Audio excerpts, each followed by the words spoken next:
Hi again, welcome back. This is a bonus lecture for something that you can do on your own, but we don't have time necessarily to do as part of the course. Although you could possibly pick an allegorical game approach for your final concept, your final project. You don't really have a lot of time, so I'm not sure how equipped you feel to do this, but I still wanted to give you this content so you can think about it in your own time and play around with it and hopefully get inspired by it. Or maybe if you pick up an older concept that you worked on at an earlier stage in the course, maybe you want to give it an allegorical spin.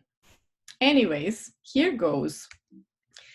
So this is based on a workshop that the legendary Ruben Fares gave at DePaul University when I was still there and invited him.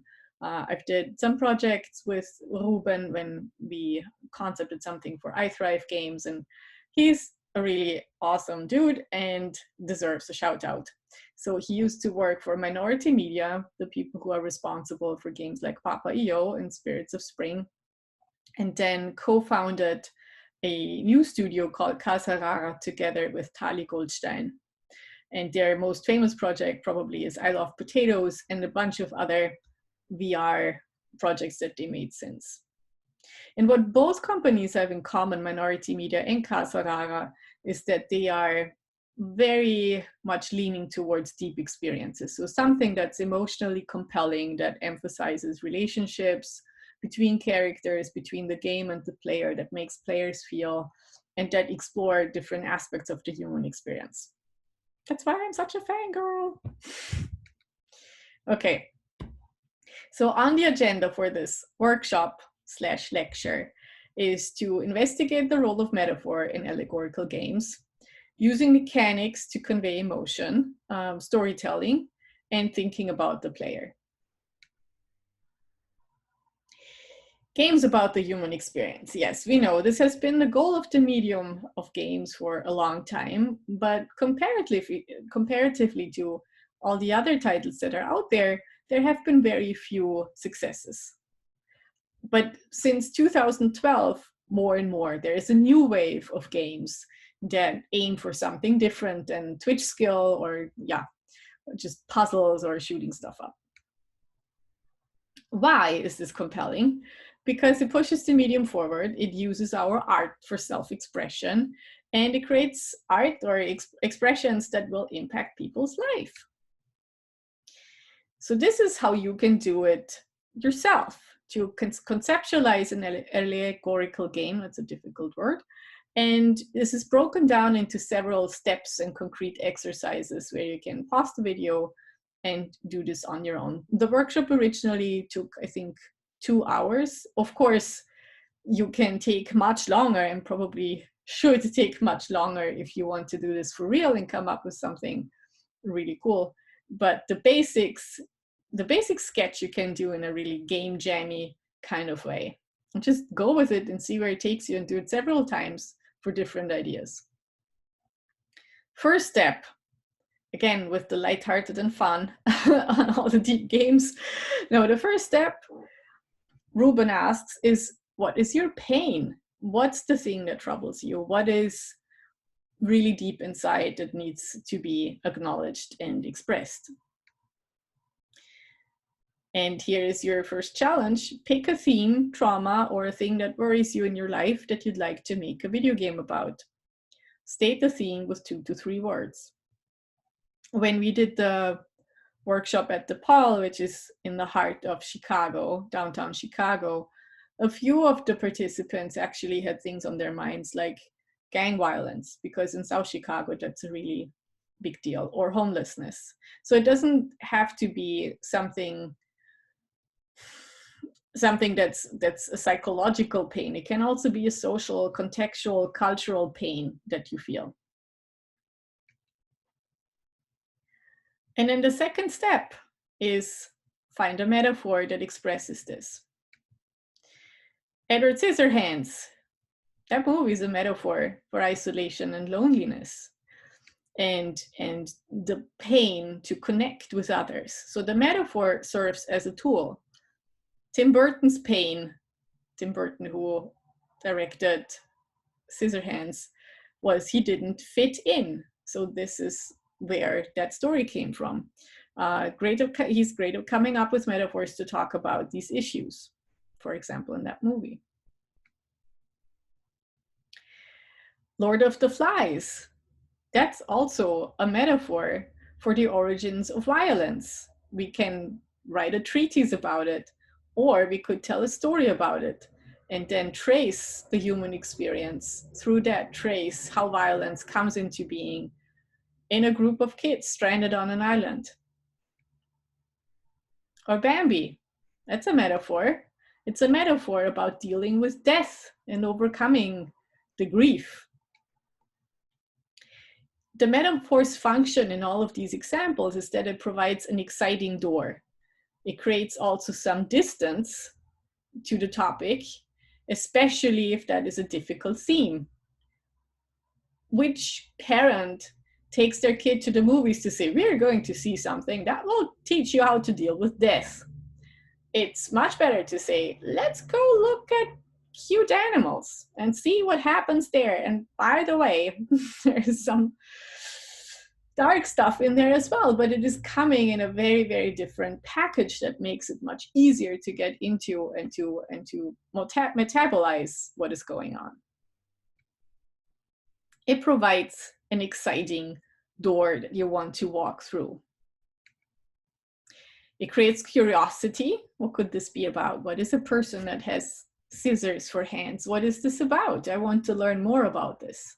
And then as you explore the space or the stories being revealed to you, the deeper underlying themes become more apparent.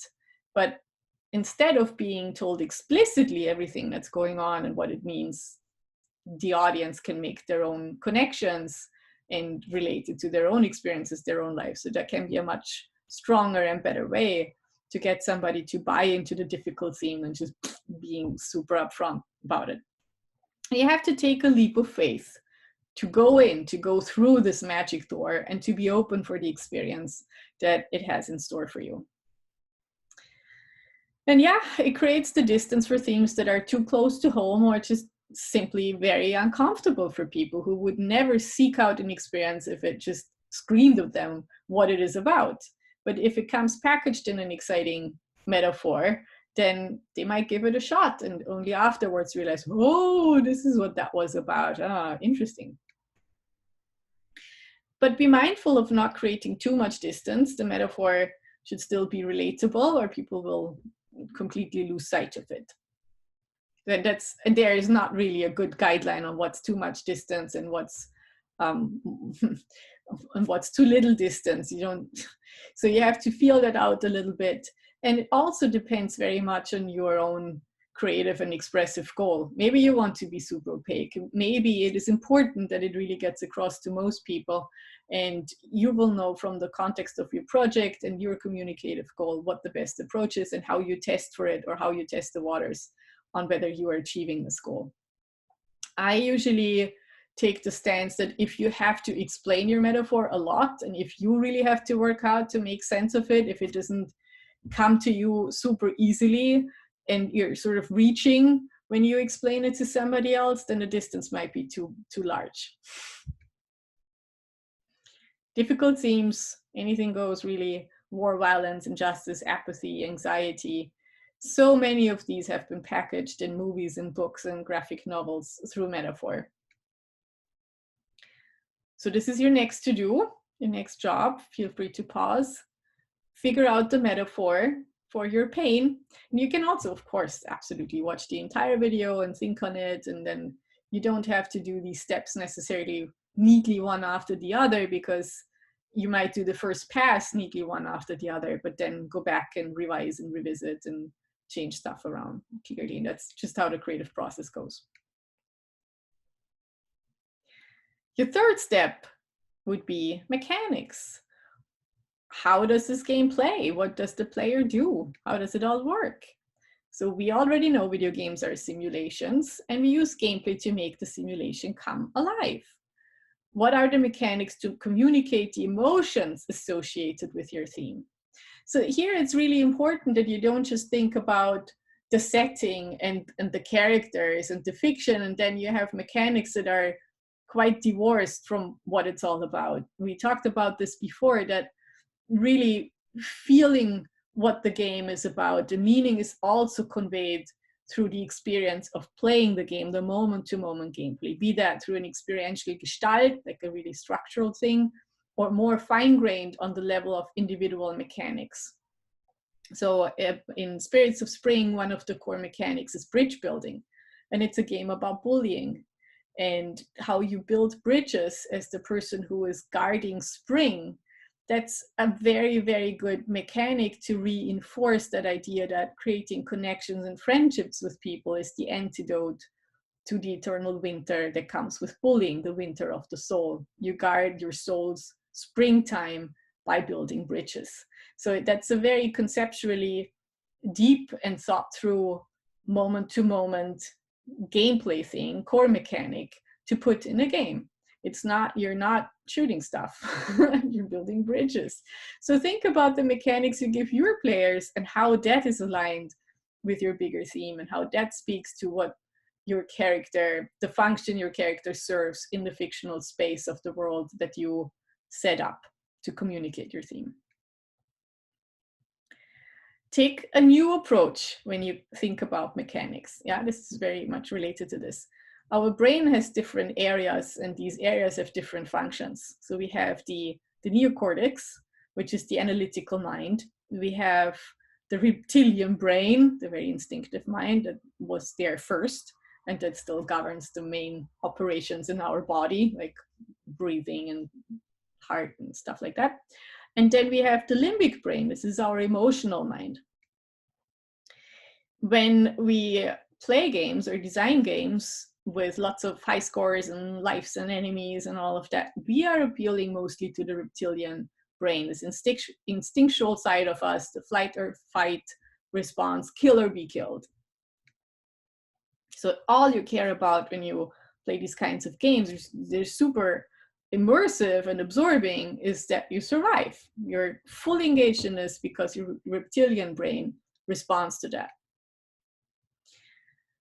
Then we have the games that appeal to the analytical brain. If you solve puzzles, they're strategy based, there's a lot of problem solving involved. We are appealing to the neocortex. However, if you want to really touch players profoundly and make them feel stuff beyond this frustration and triumph continuum, we have to appeal to the limbic brain, the emotional brain. That's our target. But this is the history of video games. Much more reptilian brain. Now, there has been a new approach since a few years, and we suddenly have games like these. And they tap into very different areas. They tap into the limbic system, Walking Dead with all the decision-making around relationships. Yes, it's problem solving, but it's problem solving that's related to people and relationships. Or That Dragon Cancer, or To the Moon, or Gone Home, Papers, Please, who do the histories of the people you let in or not. Or Spirits of Spring, which is about bullying, Papa and Yo, which is about surviving the relationship with an alcoholic father. Or Journey, what's the purpose of life in general. So all of these games do something very different with their themes, their fictions, but also their mechanics. There is a de-emphasizing of power-ups and collectibles and enemies. So when you think about your gameplay and your mechanics in the game, how the metaphor comes to life through gameplay, get rid of enemies, get rid of power-ups, get rid of meaningless things to collect, get rid of big guns. And when I say get rid of enemies, I'm not saying you cannot have any conflict, but if you have enemies to represent that conflict, think about really how do they behave, what are their properties, how do they fit metaphorically into your world, and could you do it without them? It's such an easy go-to. Any kind of inner obstacle can also be very easily represented through some kind of monster. We do this all the time. It's like the whole point behind monsters in fiction throughout the centuries is that they're manifested social, cultural, and personal fears. The vampire that sucks the life force out of you and is neither alive nor dead, or the zombie, which is just a brainless thing that's just consuming. So every time, every epoch has its own monsters. And that can be really meaningful if it's used well. But is there a way to imagine gameplay and deep metaphorical meaning without enemies? So if you have them deliberately, and have them do something that speaks to the deeper theme of your game. I would like you to take a moment to watch this video of Gone Home and then return. So I give you a chance to pause. In this game, the technique is really empathy through role-playing, slowly getting the player to buy into the character, getting to know the character, getting to know the environment, getting to know their context. And it's only exploration. There is no fighting, there are no enemies. And yet, when I played this game, I always suspected there is something jumping out at me. And I think it's very much about, it's speaking to this, to me at least, it spoke to this fear of something being discovered, a secret being discovered, somebody being an aggressor because of something you cannot show or talk about openly. And there is the secrecy in the house, and there are several layers of them. And so the uneasiness that comes with exploring that house and not knowing what comes next, and slowly revealing the clues and the bits and pieces, I think very nicely align with that feeling of uneasiness, of having to hide a part of who you are, and yeah, dealing with aspects of identity that are not conforming to some idea that society might have. So very, very beautifully done. You can say, well, but it's not a good game in the sense of a really gamey game, but it is it's nevertheless a very artfully done and strongly conceptualized experience, where all the elements serve a purpose and they're there for a reason, and they reinforce each other. Then here's another example. If you haven't played it, check out Papers, Please, the YouTube. Again, pause and come back. This is a completely different approach. It's very gamey. And it does target the analytical brain, but it is also so hard that it's almost unbeatable. So once you realize that you cannot approach this, or it's really unproductive to approach this as your typical game where it's just about winning, that's when you can switch and start caring about the people you let in or not. Some people naturally gravitate towards that, and that's what you do from the get-go. But if you buy into the gamey appearance of this, which is also deliberate, like just stamping, making these decisions, trying to win, and then realizing, well, but this is not, I'm missing out on something. This is not how this works. I cannot keep up with that. Suddenly you're making some room for the emotional brain to kick in and take over and pay attention and start asking some really hard questions. What did my actions just cause for somebody? And it's becoming a very different experience. So the golden rules of game design: learn them, then break them. And you are allowed to cheat. You're allowed to make exceptions and to frustrate the player to evoke the experience you want to evoke. Not everything always has to be gratifying. Sometimes you can be deliberately mean. Sometimes you can deliberately pull the carpet from underneath the player. Sometimes you can surprise. Sometimes you can, yeah, just do whatever it takes for somebody to rethink. Brenda Romero's famous board game called Train, where that's about the Holocaust. Players are not told it's about the Holocaust. It's a board game where you put these little yellow figurines into the trains and you send them across the board. I know I spoke about this before. And then in the end, you reveal their final destination. It's the name of some concentration camp. I mean, coming from Europe, it screams Holocaust in so many ways. It wasn't really hard for me to decipher what this is about. But then I experienced the game the first time when Brenda came to MIT when I was a postdoc there, and played in the US context. It's not, the Holocaust is not on everybody's mind all the time. And yeah, maybe it's not on all of our minds all the time here either, but it's still further removed there. So when I saw the windows with the smashed glass, it immediately evoked Reichskristallnacht ideas for me, and an old SS typewriter with that very thin paper the rules were typed on. All the signs were there that this is the time period it tries to speak to. This does not mean anything good. But it didn't give it away. And so some of the deep pain and frustration and anger and all of these complicated mixed emotions that people experienced when they played the game was that the game totally cheated in a way. It got them to buy into this idea that they have to follow the rules because it's a game. And then if they do this, they will win. But what they won at, it didn't tell them. And the rules were also so cleverly articulated that they had loopholes. It was possible to derail the train and save the people, but nobody did that because why should they? And it's not a fair game. It is messing with you. It's doing it for the purpose of getting you to question following orders blindly. And that's the whole point. That's the whole message. Everybody who said, well, we just followed orders, that might have well be true. And it's easy to judge that now, saying, well, you should have challenged these orders. You shouldn't have done that. Didn't you see what you were doing?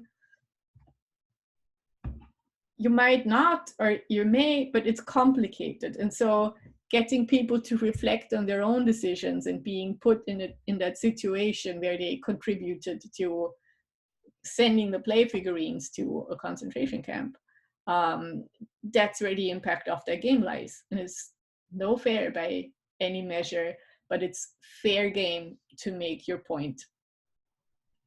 And emphasize relationships over objects when you design the game. What are the relationships the characters build to each other? How are they meaningful? One of the most meaningful relationships I had in a game a few years ago was with the cube in Portal.